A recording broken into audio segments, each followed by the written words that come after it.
ಅಷ್ಟೇ ಅಲ್ಲ, ಸರ್ಕಾರದ ವಿರುದ್ಧ ಕೂಡ ಕಲ್ಲಡ್ಕ ಪ್ರಭಾಕರ್ ಭಟ್ ವಾಗ್ದಾಳಿ ನಡೆಸಿದ್ದಾರೆ. ಹಿಜಾಬ್ ಧರಿಸಲು ಅವಕಾಶ ನೀಡಿದ್ರೆ ನಾವು ಕೇಸರಿ ಶಾಲು ಟೋಪಿ ಕೂಡ ಹಾಕ್ತೀವಿ, ಜೈ ಶ್ರೀರಾಮ್ ಘೋಷಣೆ ಕೂಗ್ತೀವಿ, ತಾಕತ್ತಿದ್ರೆ ನಮ್ಮನ್ನ ತಡೆಯಿರಿ ಅಂತ ಸರ್ಕಾರಕ್ಕೆ ಕಲ್ಲಡ್ಕ ಪ್ರಭಾಕರ್ ಭಟ್ ಸವಾಲ್. ಮತಾಂತರ ಮಾಡಲು ಲವ್ ಜಿಹಾದ್ ಪ್ರಯತ್ನಗಳಾಗ್ತಾ ಇವೆ. ಮುಸ್ಲಿಂ ಮಹಿಳೆಯರು ಮತಾಂತರ ಮಾಡ್ತಿದ್ದಾರೆ. ನಿಮ್ಮ ಮುಸ್ಲಿಂ ಸಮಾಜದಲ್ಲಿ ಹುಡುಗಿಯರಿಲ್ವಾ? ಹಿಂದೂ ಹುಡುಗಿಯರನ್ನೇ ಯಾಕೆ ಟಾರ್ಗೆಟ್ ಮಾಡ್ತೀರಾ? ಮೋದಿ ಸರ್ಕಾರದಿಂದ ತ್ರಿವಳಿ ತಲಾಖ್ ಇಲ್ಲದಾಗಿದೆ. ಮುಸಲ್ಮಾನ ಹೆಣ್ಣು ಮಕ್ಕಳಿಗೆ ಪರ್ಮನೆಂಟ್ ಗಂಡ ಕೊಟ್ಟಿದ್ದು ಮೋದಿ ಸರ್ಕಾರ. ಮಂಡ್ಯದಲ್ಲಿ ಆರ್ಎಸ್ಎಸ್ ಮುಖಂಡ ಕಲ್ಲಡ್ಕ ಪ್ರಭಾಕರ್ ಭಟ್ ಭಾಷಣ.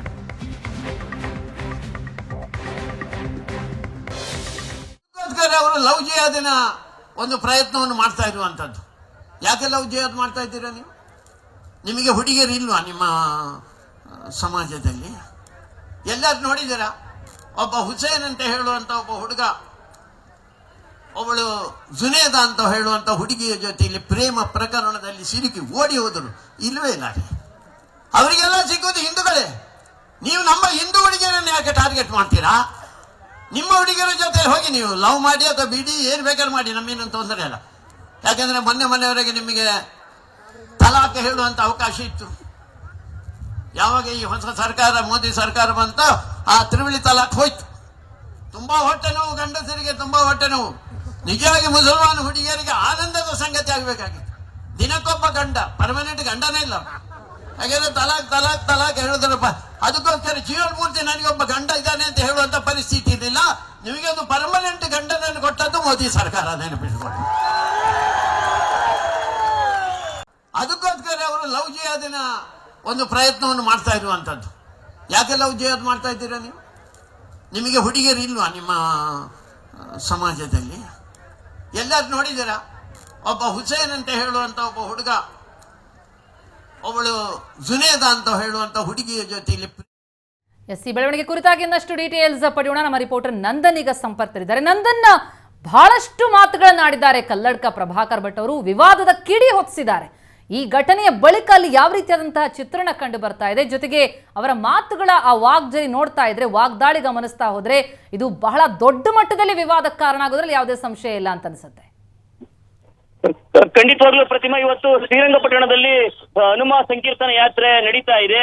ಆ ಯಾತ್ರೆ ಆರಂಭಕ್ಕೂ ಮುನ್ನ ಶ್ರೀ ಇಂಚಮ್ಮ ದೇವಾಲಯದ ಆವರಣದಲ್ಲಿ ಒಂದು ಸಾರ್ವಜನಿಕ ಸಭೆಯನ್ನು ಕೂಡ ಆಯೋಜಿಸಲಾಗಿತ್ತು. ಕಲ್ಲಡ್ಕ ಪ್ರಭಾಕರ್ ಭಟ್ರ ದೀಕ್ಷಿತಿ ಭಾಷಣವನ್ನು ಕೂಡ ಮಾಡ್ತಾ ಇದ್ರು. ಭಾಷಣ ಮಾಡುವಂತಹ ಸಂದರ್ಭದಲ್ಲಿ ಹಲವಾರು ವಿಷಯಗಳನ್ನ ಅವರು ಪ್ರಸ್ತಾಪ ಮಾಡಿರ್ತಕ್ಕಂಥದ್ದು. ಅಂದ್ರೆ ಹಿಜಾಬ್ ನಿಷೇಧವನ್ನು ವಾಪಸ್ ಪಡಿತೀವಿ ಅಂತೇಳಿ ಏನ್ ಸಿದ್ದರಾಮಯ್ಯನವರ ಹೇಳಿಕೆ ಇತ್ತು, ಆ ವಿಚಾರವನ್ನ ಮಾತನಾಡ್ತಾ ಸರ್ಕಾರವನ್ನ ಟೀಕೆ ಮಾಡ್ತಾ ಈ ಮುಸ್ಕಾನ್ ವಿಚಾರವನ್ನು ಕೂಡ ಅವರು ಪ್ರಸ್ತಾಪ ಮಾಡಿರ್ತಕ್ಕಂಥದ್ದು.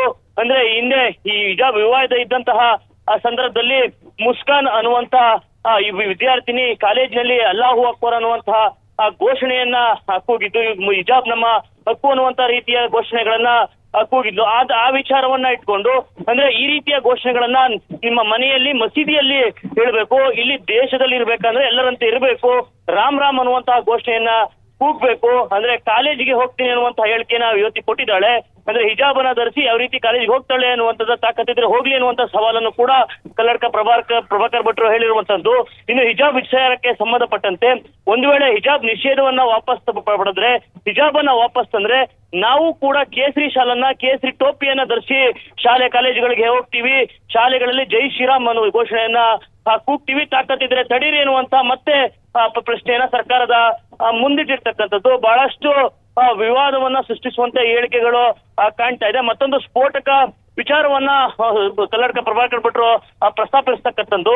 ಯಾವಾಗ ಹಿಜಾಬ್ ಲೇಡಿ ಅನ್ನುವಂತ ರೀತಿಯಲ್ಲಿ ಪ್ರಖ್ಯಾತಿ ಪಡೆದಂತಹ ಮುಸ್ಕಾನ್ ಒಂದು ಇನ್ಸಿಡೆಂಟ್ ಆಯ್ತು, ಆ ನಂತರದಲ್ಲಿ ಒಂದು ಉಗ್ರ ಸಂಘಟನೆ ಅಲ್ ಖೈದಾ ಅನ್ನುವಂತಹ ಸಂಘಟನೆ, ಅದರ ಮುಖ್ಯಸ್ಥ ಅಲ್ ಜವಾರಿ ಅನ್ನುವಂಥವ್ರು ಆಕೆಯನ್ನ ಶ್ಲಾಘಿಸಿದ್ರು. ಉಡುಗೊರೆಯನ್ನ, ಹಣವನ್ನ ಕೊಟ್ಟು ಆಕೆಗೆ ಶಬಾಷ್ಗಿರಿಯನ್ನ ಕೊಟ್ಟಿದ್ರು. ಆ ಮುಸ್ಕಾನ್ ಅನ್ನುವಂತ ಯುವತಿಗೆ ಅಲ್ ಖೈದಾ ಉಗ್ರ ಸಂಘಟನೆಯ ನಂಟಿದೆ. ಮಂಡ್ಯ ಜನರು ಸ್ವಲ್ಪ ಹುಷಾರಾಗಿರ್ಬೇಕು.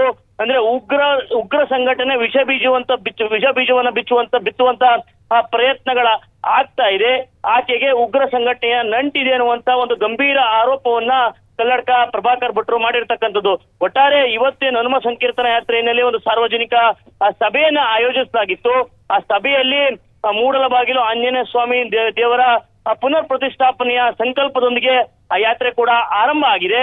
ಈಗಷ್ಟೇ ಯಾತ್ರೆ ನಿಮಿಷಾಂಬ ದೇವಿ ದೇವಾಲಯದ ಬಳಿಯಿಂದ ಸಾಗಿರ್ತಕ್ಕಂಥದ್ದು. ಶ್ರೀ ರಂಗನಾಥ ಸ್ವಾಮಿ ದೇವಾಲಯದ ಆವರಣದವರೆಗೂ ಕೂಡ ಆ ಯಾತ್ರೆ ಸಾಗುತ್ತೆ.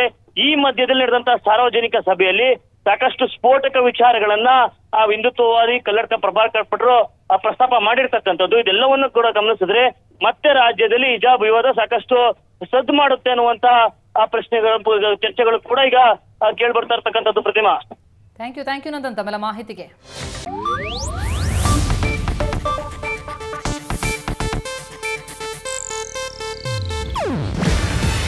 ಇದು ಏಷ್ಯಾನೆಟ್ ನ್ಯೂಸ್ ನೆಟ್ವರ್ಕ್ ಪ್ರಸ್ತುತಿ. ನೀವು ನೋಡ್ತಿದ್ದೀರಾ ಏಷ್ಯಾನೆಟ್ ಸುವರ್ಣ ನ್ಯೂಸ್.